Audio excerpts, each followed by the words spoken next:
देखिए, सबसे पहला तो हमारा जो घर घर आयुर्वेद, यानी घर घर आयुर्वेद का एक ही सबसे बड़ा पर्पस है कि आप आयुर्वेद को पहले समझें कि आयुर्वेद क्या है। ठीक है, पहले आज का टॉपिक मैं लिख देता हूं कि वो है, हमारा टॉपिक है 6 पिलर्स है ना ऑफ लाइफस्टाइल मैनेजमेंट।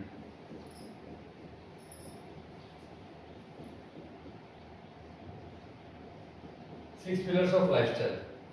ठीक है, अब इसमें सबसे पहला चीज है, हम सब को कोई भी काम करना है तो हमारा भोजन ठीक होना चाहिए। तो सबसे पहला चीज है what to eat. What to eat, ठीक है। इधर देखिए, थोड़ा घूम जाइए कि हम क्या भोजन करें। ओके, सबको दिख रहा है? ये किसी को छुप रहा है तो आगे पीछे चेहरे से आगे एडजस्ट कर लीजिए। अभी सबको ठीक है? दिख रहा है आपको? दिख रहा है? व्हाट टू ईट, रेड से एक जगह में ब्लैक कर लेते हैं। ओके, व्हाट टू ईट, क्या खाएं।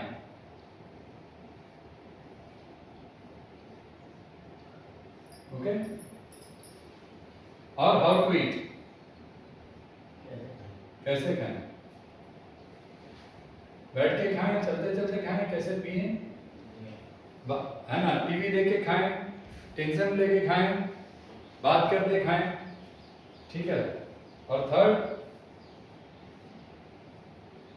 How to sleep well, sleep good. ठीक है ना, कल हम पूछ रहे थे स्लीप वेल। आपको नींद आ जाए, स्वस्थ रहने का जो जो जो पहला टेस्ट है, स्वस्थ रहने का पहला टेस्ट है नहीं, वो सेकंड टेस्ट। पहला स्लीप है, पहला टेस्ट है अच्छी नींद। नहीं, अच्छी नींद तो हो गया, तो हम यहाँ स्लीप पे हम रुके, इसीलिए आप लोगों को लग रहा है कि स्लीप पहला टेस्ट है। बेफिक्र, स्वस्थ रहने बेफिक्र है। तो यह बहुत बीमार लोग भी बेफिक्र रहता है, अरे हो गया तो हो गया, क्या करना, इलाज कराते रहेंगे, है ना। तो आपका स्वस्थ रहने का पहला है कि जो आयुर्वेद की परिभाषा के अनुसार, स्वस्थ का परिभाषा में बता रहा हूं, स्वस्थ। इसको मैं पूरा कर दूं, फिर आप लोग याद दिला दें, मैं अगर डिबेट कर जाऊं कि स्वस्थ की परिभाषा क्या है, उस पर हम बात करेंगे। आइए जरा प्लीज, ये आप इधर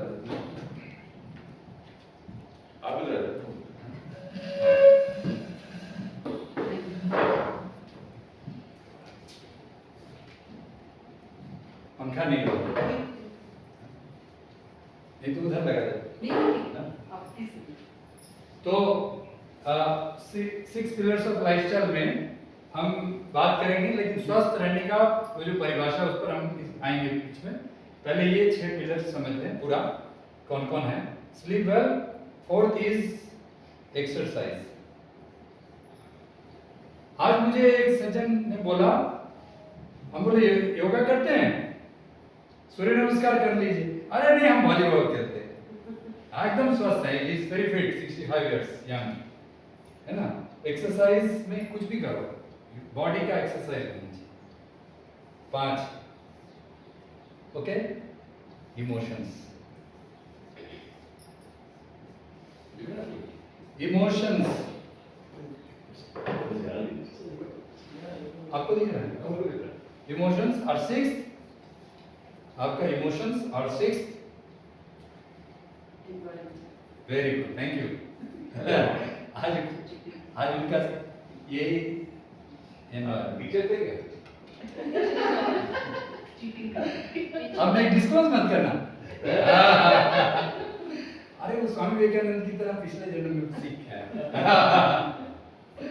ठीक है, अब देखिए इसमें यह जो है आपका से 6 pillar of lifestyle management, right.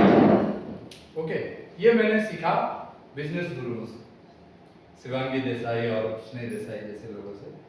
अब ये जब मैंने ये देखा, इसको एनालाइज किया, तो ये मैंने पाया कि ये भगवत गीता में दिया हुआ है। अब देखिए, पहले हम आयुर्वेद से शुरू करते हैं। आयुर्वेद में आपका लाइफ समझ में आ रहा है कि लाइफ क्या है। आयुर्वेद, आयुर्वेदा, तो आयु का मतलब क्या है? आयु का मतलब आपकी आयु कितनी हुई है बोलते हैं ना। आयु का मतलब उम्र। उम्र क्या है आपके, किस चीज का उम्र है? जीने वाले। तो ये आयु मतलब जीवन, ओके, लाइफ। आयु मतलब लाइफ, एक तरह से आपकी लाइफ कितनी है, कितने साल आपके लाइफ हो गई। और वेद का मतलब, वेद, वेद का मतलब ये वो यजुर्वेद अथर्ववेद ये नहीं, वो तो वेद है, लेकिन वेद एक्चुअली अर्थ क्या है इसका? सीखना, यानी ज्ञान। हाँ, साइंस, वो ज्ञान मतलब ज्ञान, नॉलेज। तो ज्ञान कह सकते हैं इसको, नॉलेज कह लीजिए।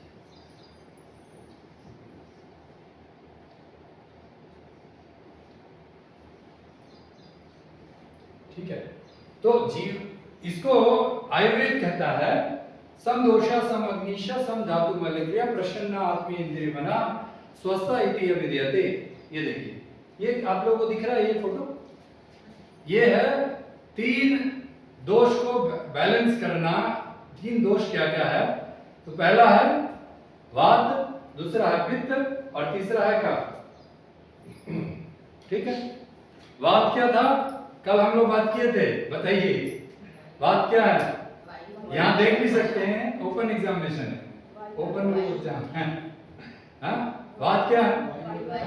वायु और आकाश। समझ में आ रहा है ना? वायु और आकाश समझ में आ रहा है कि ऐसे ही वो वायु आकाश लिखा है, तो वायु आकाश यानी वात वाले कैसे रहेंगे?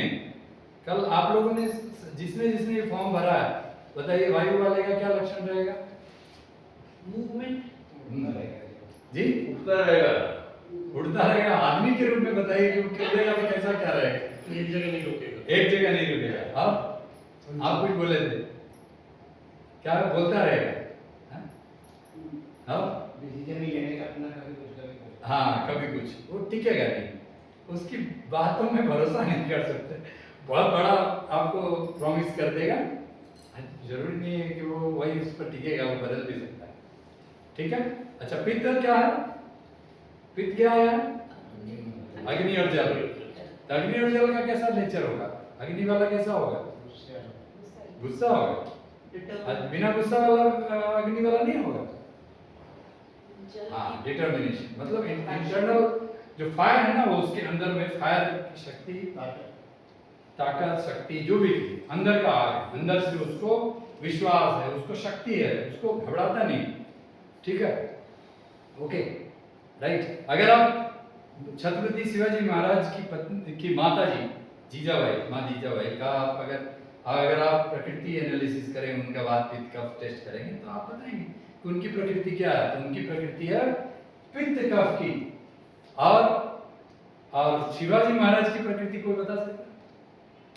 क्या प्रकृति हो सकती है? कफ जरा समझ लेते हैं, फिर बात करते हैं कि कफ मतलब जल और पृथ्वी। तो जल और पृथ्वी वाला आदमी कैसा होगा? आग लग जाएगा तो भी बोलेगा अरे ठीक है भाई, रुको रुको, हम फोन कर दिए, फायर ब्रिगेड आ रहा। ठीक है, तो पैनिक नहीं होता। युधिष्ठिरा, युद्ध में भी स्थिर रहने वालों को युधिष्ठिर कहते हैं। ये अर्जुन और युधिष्ठिर में ही डिफरेंस। युधिष्ठिर जो है ना, द्रौपदी की चीरहरण में भी कूल थे, वो समझा रहे थे कि नहीं अभी ऐसे करना, अभी वैसे करना। तो इतना प्लानिंग बना के इतना बढ़िया से मैनेजमेंट करने वाले वो थे, लेकिन वो अपना लेवल है उनका। अर्जुन कौन था? अग्नि।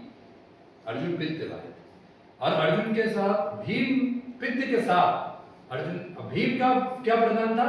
वात प्रधान था, वायु। वायु का मतलब उड़ने वाला थे भी वो। भीम तो आपको पता ही है ना, वायु, और साथ साथ अग्नि भी था उनके अंदर। लेकिन अर्जुन के साथ पित्त प्रधान था और उनकी वायु भी थी, पित्त और वात। तो शिवाजी महाराज की प्रकृति क्या हुई अंदाजा थी?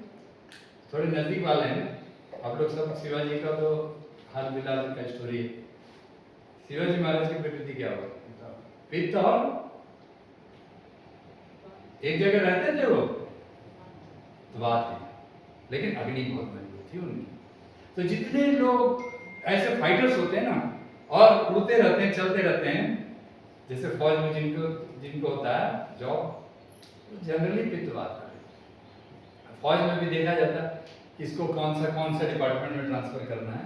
तो अगर हमारे जो सीनियर्स हैं उनको अगर ये बात पित्त का समझ में आ जाएगा तो अच्छा से ट्रांसफर पोस्टिंग करें, है ना। और हम लोग को मैच मिलाने के लिए अगर वात वाले का पित्त वाले के साथ शादी हो जाएगा तो जीवन भर झगड़ा करेगा। तो उसमें से किसी एक को कफ प्रकृति जो है ना, आज डॉक्टर प्रताप चौहान जी से मिलाना पड़ेगा। फिर डॉक्टर चौहान बोलेंगे रुको रुको रुको, दोनों झगड़ो, हम थोड़ा कफ की दवा दे देते। तो किसी एक को कफ, अब उसमें से वो चेक करेंगे कि किसकी कफ हम बढ़ा सकते हैं, यानी थोड़े स्टेबल कर सकते हैं। कफ नहीं होगा तो झगड़ा होता है। अब वहां पर अगर वो झगड़ा होते होते डाइवोर्स केस चला गया कोर्ट में और जज साहब बैठे हैं, है ना, आपके लिए एक छोटी सी ये है क्योंकि हमने काफी डाइवोर्स केसेस सॉल्व किए, तो इसलिए हमने बोला जज ने क्या किया, अल्टीमेटली जज परेशान हो गया, या तो डिसमिस कर देता है नहीं तो आगे बढ़ा देते, है ना। तो डाइवोर्स केस सॉल्व करे, मतलब कि जल्दी निपटा मिला दिया हम सॉल्व करने का मतलब भाई हम तो योगी हैं, हम योगी हैं, हम तो जोड़ने वाले हैं। तो इसीलिए हमने यही देखा कि वह अगर जज थोड़ी सी बात पित्त कफ को समझ लें या जो वकील हैं वो भी समझ लें, तो वो क्या होगा कि किसका कौन अपोनेंट का प्रकृति समझेंगे, अपनी प्रकृति को अब बढ़ाएंगे मेडिटेशन करके, कफ में बैलेंस करना है। कफ का प्रकृति क्या है कि आपकी जो स्टेबिलिटी है, कॉन्शियसनेस है, वो स्टेबल होगा, राइट, स्टेबल होगा। तो डॉक्टर प्रताप चौहान जैसे व्यक्ति मिल जाएंगे तो उनके अंदर भी बहुत ऊर्जा है, अग्नि बहुत है, लेकिन सब स्टेबल है, कूल, है ना। कोई आ गया और उनको अगर कुछ बोल दिया ऐसा कि लगा कि अरे लाखों का नुकसान होना तब भी कूल, और बहुत प्रॉफिट होना तब भी कूल, है ना। इसको कहते हैं भगवान कृष्ण की भाषा में युगस्व करो कर्माणि संगोत्वक्ता धनंजय सिद्धि असिद्धि समभूत्वा समत्वम योग उच्यते। यानी आप समता भाव में, समता बैलेंस, संत तभी ना संत बनेगा, नहीं तो असंत हो जाएगा। और साधु तभी साधु होगा, जो मैं बता रहा था, आपको ही बता रहा था कि साधु मतलब जो साधु नहीं है। साधु चक्षुना संवरो साधु, घनेना संवरो साधु, जिव्या संवरो साधु, कायेना संवरो साधु, शब्दता संवरो साधु। यानी साधु बनने के लिए पंच इंद्रिया, ज्ञानेंद्रिया और कर्मेंद्रियों पर जिसका कंट्रोल होगा वो साधु, और नहीं तो साधु का कपड़ा पहना है, क्या आज बन रहा है भंडारा में तो क्या होगा, वो उसकी घ्राणेंद्रिय, उसकी नाक जा रही है उधर कि क्या चल रहा है आज, क्या बनने वाला, जल्दी से कब भोग लगेगा तो हमको मिलेगा, है ना। तो इस तरह से वो साधु हो गया, साधु नहीं स्वाधु। तो स्वाधु और साधु, उसी प्रकार संत और असंत। आप शांत हैं, आप ईश्वर के साथ हर स्थिति में, आपको बहुत बड़ा कुछ अचीवमेंट हो गया तब भी आप कूल हैं, और आपको किसी ने बुरा बोल दिया तब भी आप कूल हैं। त्रिनादपि सुनिचना तरुपि सहिष्णुता मानि न मानदेयम कीर्तनीय सदाहरि। हम लोग लास्ट में यहाँ से कीर्तन करके जाएंगे, ठीक है। तो कीर्तन यानी आप इसको कैसे बैलेंस करेंगे, कीर्तन, क्योंकि कीर्तन एक ऐसा माध्यम है। कीर्तन और भजन में क्या डिफरेंस है, कोई बताएंगे? कल हम बोले थे कीर्तन में क्या होता है, बार बार ईश्वर का नाम बार बार, जैसे हरे कृष्णा कृष्णा कृष्णा हरे हरे, हरे राम राम राम हरे हरे, आप बार बार इसे बोल रहे हैं, ठीक है।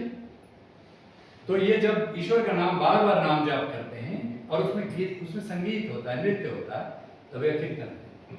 और आप किसी को स्तुति के साथ आप एक भजन गाते हैं जिसमें आप ईश्वर का, कि भजन में आप ईश्वर को बुलाते हैं, है ना, आप ईश्वर के पास आप जाने की कोशिश करते हैं, और कीर्तन में ईश्वर आपके पास आते हैं। कीर्तन में स्वयं ईश्वर आपको ढूंढते हैं कि कहाँ हो रहा है कीर्तन में, चलो चलो वहाँ जाना है। ईश्वर का मतलब यहाँ आपके अंदर में जो चेतना है वह ईश्वर है, जो आपके अंदर ही है, लेकिन आप उसको मिल नहीं पाते, जगा नहीं पाते हैं। आप इंद्रिय सुख में, भोग में इतना फंसे रहते हैं। ठीक है, तो इसीलिए आपका यह जो 6 पिलर्स है उसको हम शुरू करते हैं यहाँ से। सबसे पहला कि अगर आप ये तीनों समझ लिए, वात पित्त कफ, आपको प्रकृति समझ में आने लगी। आप लोग जिन लोगों को लिंक मिला, सब लोग अपने चिका आपका खुला। ये पंखा चल रहा है? हाँ, अरे क्या बात, धन्यवाद। आप नहीं तो इधर भी आ जाइए थोड़ा सा। हाँ, नहीं इसी चला अभी एसी का 1 मिनट देखते हैं।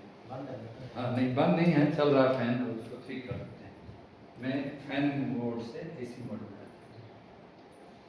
अच्छा, सही बोले, बंद हुआ था। नहीं, बंद हुआ था, यानी क्या हुआ था, वो लाइट जाती है ना तो बंद हो जाता है जी। तो आप ये समझ लीजिए कि वात पित्त और कफ अगर समझ गए, अब इसको समझिए। आपने एक बार सुना था कि बाबा ने बोला कि सब लोग लौकी का जूस पी लो, सुना था ना? बिल्कुल। ठीक है, नाखून भी बजाते हैं। किसी ने बोला, हम नाम नहीं लेना चाहते, सॉरी मैंने बाबा का नाम नहीं लिया, लेकिन बाबा बोल दिए है ना। अरे हमारे दोस्त हैं वो, अरे हमारे सब मित्र लोग हैं, है ना। तो फिर उसके बाद एक ने बोला कि सुबह सुबह इतना फल खा लो, फिर इतनी सलाद खा लो, तो वो भी लागू कर दिया। हमने सबको साथ हैं, दोस्त हैं, अप्लाई कर रहे हैं, रिसर्च है। तो उसमें हमने बात भी कब समझा नहीं। मैं डॉक्टर प्रताप चौहान जी को फिर पढ़ना शुरू किया, सुनना शुरू किया और टीवी पे सुनना शुरू किया। बाद में मैं उनसे मिला, ये 15 साल पहले की बात। तो जब ये लोग फेमस लोग जब इस तरह से प्रचार कर रहे थे तो मैंने डॉक्टर चौहान को फोन किया। हमने बोला कि ये एक को फल खिलाया, दूसरे को खिलाया, एक बड़ा फायदा हो गया, एक बीमार हो गया। बोले तुमने प्रकृति पूछा उसका? वात वाले को और कफ वाले को अगर आप सुबह सुबह फल खिलाएंगे, ठंडा खट्टा फल, तरबूज खरबूज, तो उसका वात बढ़ जाएगा, दर्द बढ़ जाएगा। खीरा खिला देंगे तो दर्द बढ़ जाएगा। लौकी का जूस पिला देंगे वात वाले को तो दर्द बढ़ जाएगा, और पित्त वाले को फायदा हो जाएगा। तो पित्त वाला यानी पित्त का मतलब आपकी अग्नि है ना, उसको यूज कर रहा है। लेकिन अग्नि अगर मंद है तो कफ प्रकृति हो गया कि आपका फिर अग्नि मंद हो गया, आपकी डाइजेस्टिव फायर कम है तो आपकी जल तत्वों का इम्बैलेंस हो गया।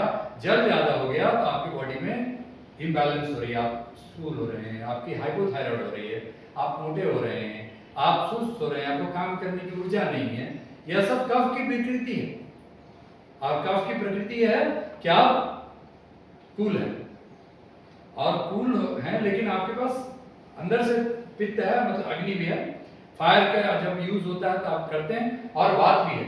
तो जिन लोगों को तीनों आ रहा है तो आप घबराना मत, अरे यार तीनों दोष है, तीन प्रकृति है आपकी, और आपकी विकृति के अनुसार आपकी जो टेस्ट है उसके अनुसार वो आ रहा है। तो इस तरह से वात पित्त कफ को समझने के बाद आपके सामने भोजन रखा है सुबह, आपको क्या भोजन करना है आपकी प्रकृति के अनुसार। अब एक घर में कोई वात वाला है, कोई पित्त वाला है, कोई कफ वाला है, तो 3 तरह का खाना बनेगा क्या? तो माँ जो है वो तो परेशान हो जाएगी, बोलेंगे आचार्य जी ने क्या पढ़ा दिया, है ना। तो ये नहीं करना है, इसीलिए ये व्हाट टू ईट, इसमें आप वात पित्त कफ माताएं हमारी जितनी हैं, हमारे भाई भी जितने हैं, वो सब लोग वात पित्त कफ की प्रकृति को ठीक से समझ लें।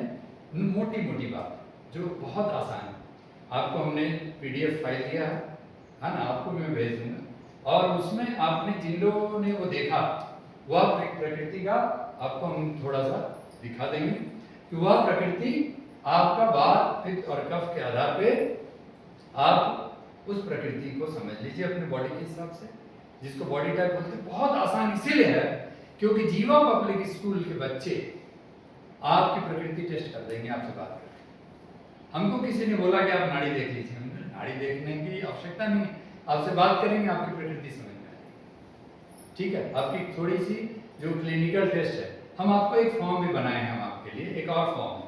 ये जो फॉर्म आपने भरा ना, उससे भी एक और फॉर्म है, जिससे कि हम आपको आपकी पूरी जो आपका जो सिस्टम है उसको आप भरेंगे तो आप समझ जाएंगे। और फिर जो मेरा मिशन आज का बात करने का क्या है, घर घर गुरुकुल। घर घर गुरुकुल मतलब आप स्वयं में गुरु बनेंगे और आपके घर में यह गुरुकुल पहुंचे। और ये मैं ऐसे ही बात नहीं कर रहा हूँ, मैं जिनसे ज्ञान प्राप्त किया हूँ वो एक भूतपूर्व IPS ऑफिसर है जो कि आयुर्वेद में 30 वर्ष पूर्व आए, जब उनका खुद का एक पुलिस की मुठभेड़ में अटैक हुआ और उनका ब्रेन हेमोरेज हुआ, फिर उसके बाद वो ठीक नहीं हो रहे थे मॉडर्न मेडिकल साइंस से, तो उन्होंने अपने ऊपर में आयुर्वेदिक जो उनका नॉलेज था, क्योंकि वो खुद एक डॉक्टर थे, तो उन्होंने अपने आयुर्वेद से फिर उन्होंने अपने आप को ठीक किया। डॉक्टर प्रशांत चतुर्वेदी जयपुर में रहते हैं, तो उनसे हमने सीखा।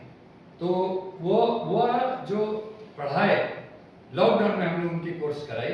और आपको बता दूं, अनपढ़ माताएं उनसे जो सीखी, मतलब अनपढ़ मतलब दुनियावी भाषा में, उन्होंने आयुर्वेद सीख लिया। और उनके घर में एक रीवा में एक दीदी है, ममता दीदी, वह ऐसी डॉक्टर है, कुछ नहीं जानती मॉडर्न मेडिकल साइंस के, लेकिन वह उनके घर में कोई बीमार नहीं होता, उनके मोहल्ले में कोई बीमार नहीं होता, उनके जानने वाले कोई बीमार नहीं होता। उन्होंने यही साइंस समझा। तो मैंने 2 उदाहरण दे दिया कि जो बच्चे हैं वो आपकी प्रकृति समझ लेते हैं, आप और वो एक माँ जिनको कि कुछ नहीं मालूम कि एनाटॉमी फिजियोलॉजी और क्या है, बॉडी टाइप और ये सब हार्ट लंग्स ये सब क्या है, उसके बाद भी वो समझ। तो हम लोग ये समझ के हम अपना आहार निर्णय कर सकते हैं। आहार निर्णय में सिर्फ थोड़ा सा भगवान कृष्ण को याद कर लीजिए और आपके जो भी आराध्य हैं आप उनको याद करके भोजन ग्रहण कीजिए। और वह कह रहे हैं भगवान कृष्ण, युक्त आहार विहारस्य युक्त चेष्टस्य कर्मसु युक्त स्वप्नावबोधस्य योग भवति दुःखा।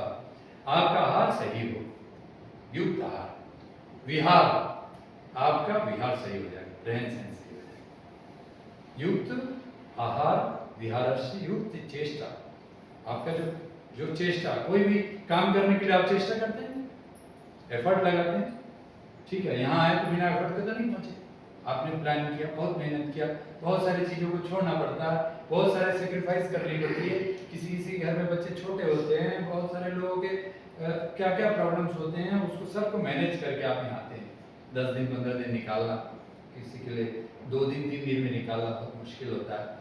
आप एफर्ट लगाते हैं, कोई भी काम करने के लिए आप एफर्ट लगाते हैं, वह युक्त होता है आहार से जुड़ा। मैं अभी सिर्फ पहले टॉपिक पर हूँ। और उसके बाद आपका फिर यह जब चेष्टा है तो कर्म अच्छा होता है।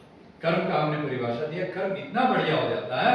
अगर आपका आहार, किसी ने पूछा कि प्याज लहसुन क्यों नहीं खाना, तो प्याज लहसुन इसीलिए क्योंकि तामसिक होता है। अब उसका कारण यह है कि जो आपका ये जो शरीर है, ये देखिए, इस शरीर में जो आपकी जो मणिपुर चक्र है, नाभि, इस नाभि में जो आपका अग्नि है, वह अग्नि जब तक आपका ऊर्जा यहाँ से जो आपकी जो थर्ड आई ऑफ कॉन्शियसनेस है, ये देखिए आपका जो थर्ड आई है, यहाँ देखिए, ये है तीसरा, ये थर्ड आई ऑफ कॉन्शियसनेस। यहाँ पर क्या ग्लैंड लिखा, पिट्यूटरी ग्लैंड या मास्टर ग्लैंड।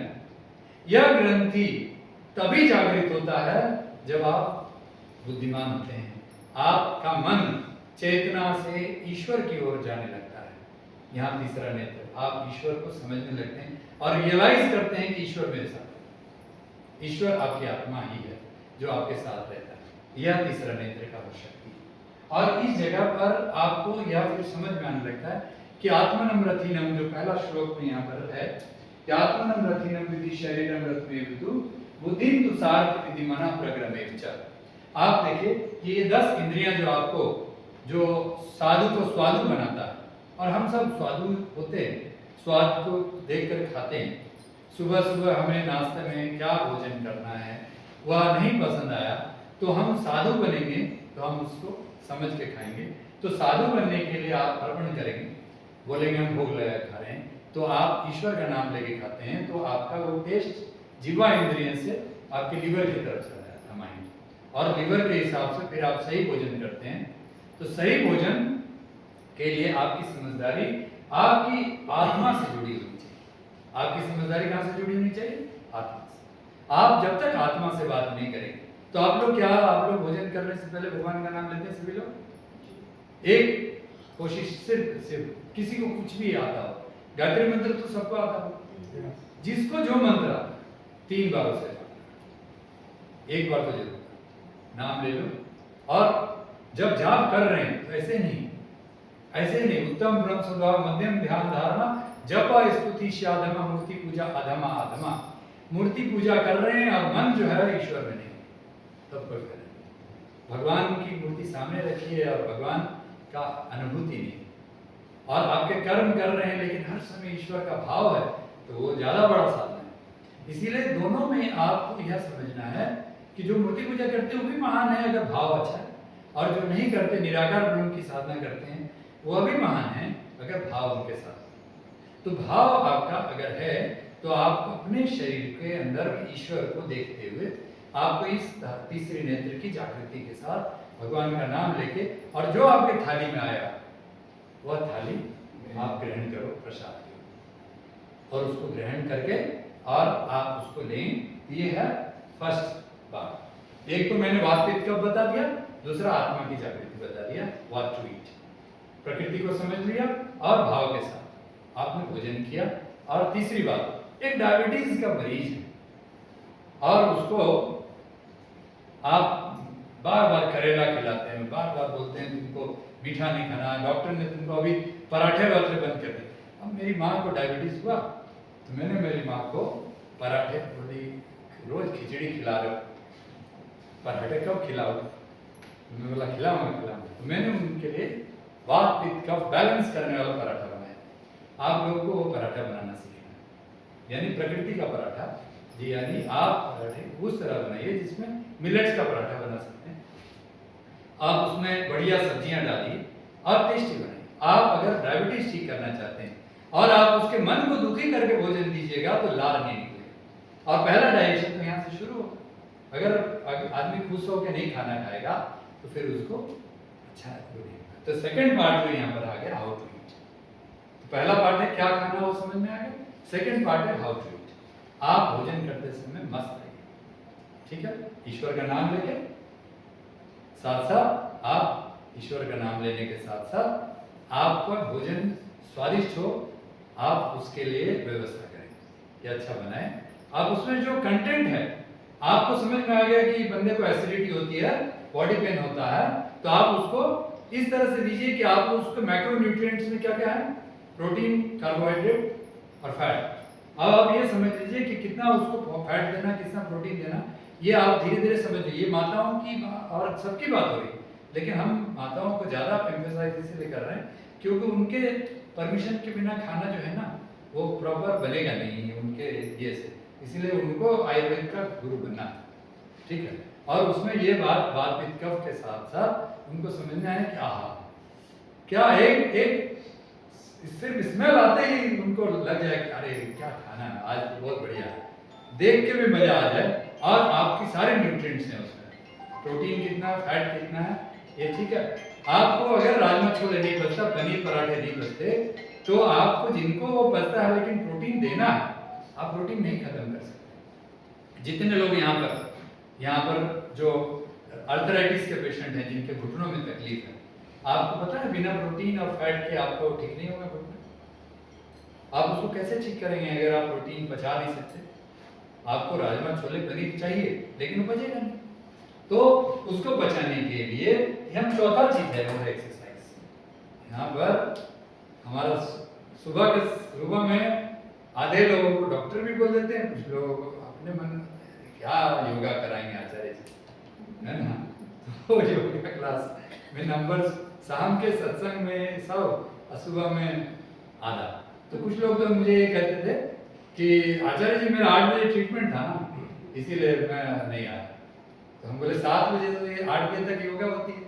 ओह सॉरी मैं तो थोड़ा, तो आप सुबह में आप उठकर 7 बजे तैयार होते हैं और आप आ जाते हैं, आपके लिए बहुत टाइम है। वो जगह पे तो स्वामी रामदेव होते तो 5 बजे बुला लेते हैं, है ना। तो फिर उसके बाद आप वहाँ तो सब लोग गए थे, घुटने में जिनको तकलीफ है, जो ऐसे चलते थे वो सब गए। क्या तहलका था उनका जब चला था। तो यह स्थिति है कि अगर आप एक्सरसाइज करेंगे तो आप राजमा छोले भी पचा सकते हैं, पनीर भी पचा सकते हैं, पराठे भी पचा सकते हैं, और 70 साल की उम्र में पचा सकते हैं। और टेस्ट बर्ड्स को आपको अफेक्ट नहीं करने की आवश्यकता है, लेकिन आप पहले दिन से जाकर के जिम में आप कसरत पर शुरू कर दीजिए। आप किस लेवल से आप क्या कर सकते हैं उसको देख लीजिए, है ना। तो इस तरह से दीदी जरा एक बार उठाकर उनको बोल दीजिए अगर कोई भी हो कि अभी क्लास खत्म हो जाएगा, ठीक है। तो इस तरह से आपको ये एक्सरसाइज के साथ साथ, अब देखिए मैं ये थोड़ा सा लास्ट में लूंगा स्लीप वेल, इसीलिए क्योंकि आप लोग जिन लोगों ने डॉक्टर प्रताप चौहान जी का वो परसों क्लास अटेंड किया होगा, क्या हुआ? 0001 पूछ रहे कोई है? हाँ है ना, क्या कौन है? हेलो, हाँ उनको बोल दीजिए कि क्लास अभी 5 मिनट में खत्म हो रहा है और आ रहे हैं। ठीक है, बोल दो। वो कह रहे 44 में आए हैं।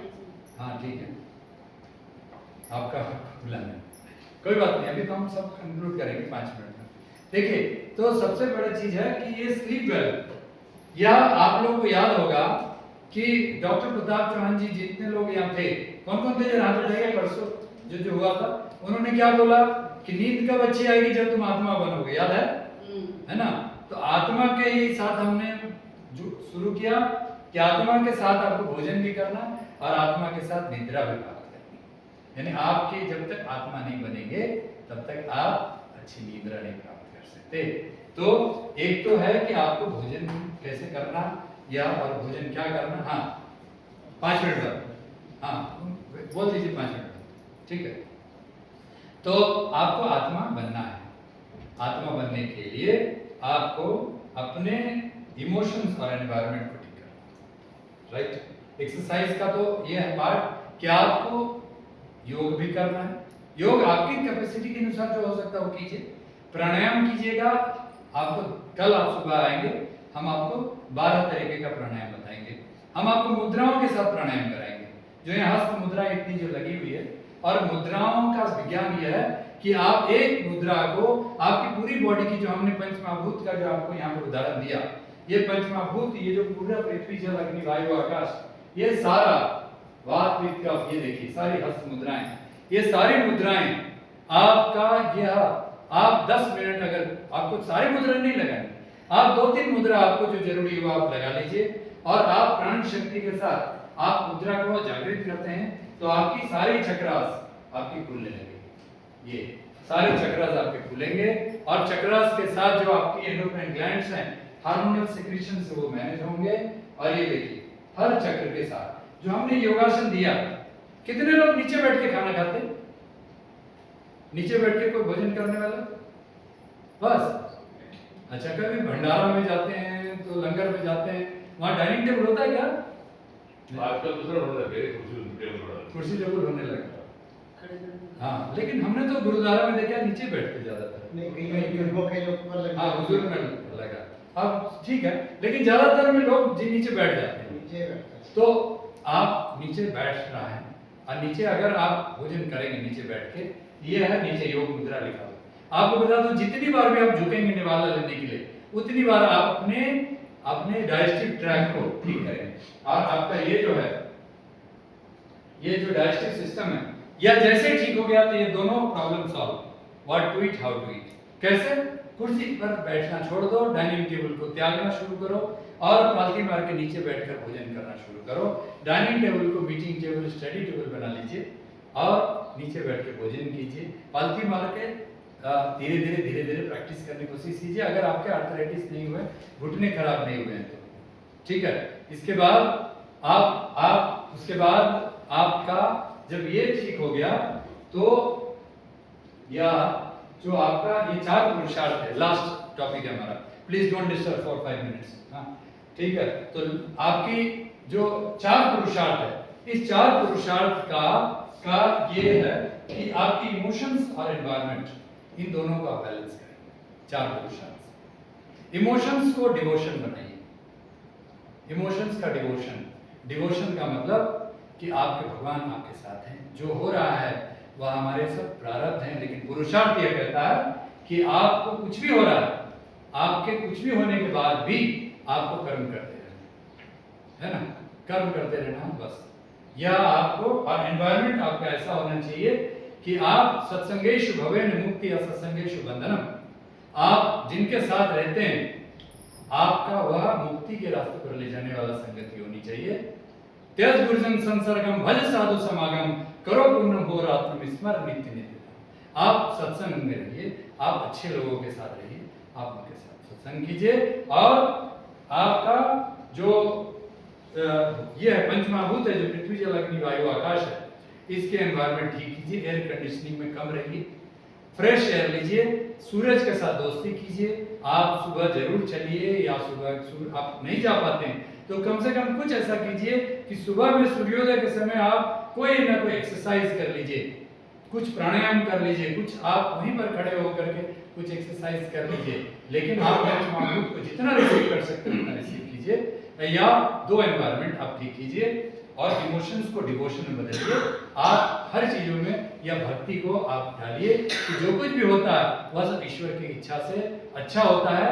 प्रेम, दया, करुणा, कृपा, सेवा, भावना के साथ जीवन जीना, तो यह से 6 पिलर्स जब होगा then only you will become आत्मिक शक्ति और आपको नींद आनी शुरू हो जाएगी। यह स्लीप वेल जो तीसरा है, यह एक्चुअली तभी होगा जब आप आत्मा बनेंगे, आत्मा के साथ एक होंगे, आपको नींद आने लगेगी।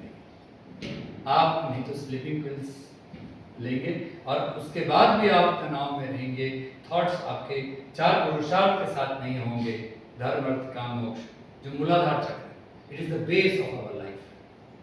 यह आयुर्वेद का भी आधार है, यह योग का भी आधार है और इसको आपको बैलेंस करना सीखना है। क्योंकि यह बहुत बड़ा टॉपिक है, जो ये बात हमने कहा, यह 20 साल की हमारी रिसर्च है, इसीलिए मैं इसको सिर्फ 10-15 मिनट में बताने की कोशिश किया। ओके, और यह इतना इसका लगता है समय। ओके, अब चलते चलते 2 मिनट हम चाहते हैं कि सभी लोग बैठे बैठे खड़े होकर जैसा भी हो कीर्तन करेंगे, बैठे बैठे शुरू में बैठे बैठे, ठीक है, बैठिए, ठीक है। सभी लोग कीर्तन गाते हैं, हरे कृष्णा सब तो गाते हैं।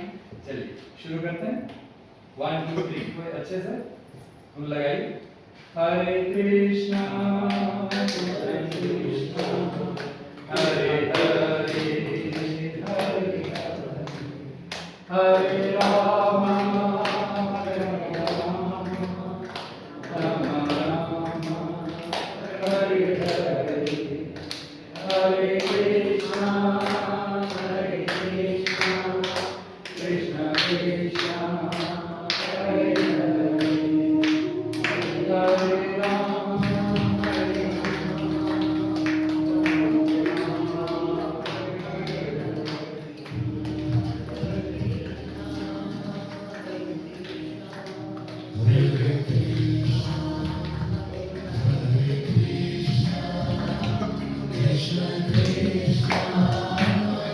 सभी लोग खड़े हो सकते हैं, खड़े हो जाइए।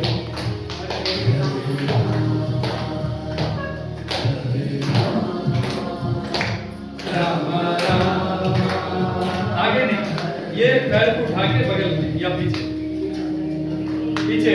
हरे कृष्णा कृष्णा पीछे पीछे, अरे पीछे पैर को उठा के पीछे लगाइए या हाथ जोड़ के या हाथ उठा के। हरे कृष्णा हरे कृष्ण, यहाँ भगवान कृष्ण खुद उठाए हुए हैं। हरे राम हरे राम राम राम हरे हरे हरे कृष्णा कृष्ण कृष्ण हरे हरे कृष्णा हरे कृष्णा